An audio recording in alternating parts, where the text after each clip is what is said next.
Inajuzu kumfanyia wema mzazi baba aliokuzaa nje ya ndoa? Huyo mwita baba tena? Ameharibu title yako mwita baba Huyo amekudhulumu sana kukufanya wewe leo huna mashiko.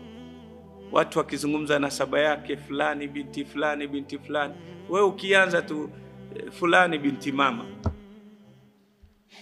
Hawa ni watu waovu sana, na ndio Mtume sallallahu alaihi wasallam alipoulizwa dhambi kubwa baada ya shirki alisema nini?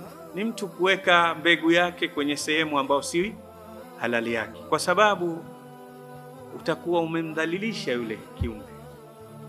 Hata jina lake hajui alipeleke vipi, hata hana nasaba kuitegemea, hata hawezi kujitambulisha kwamba huyu mbabangu, pamoja muona sura wametoka duplicate, lakini hawezi kusema huyu ni babangu.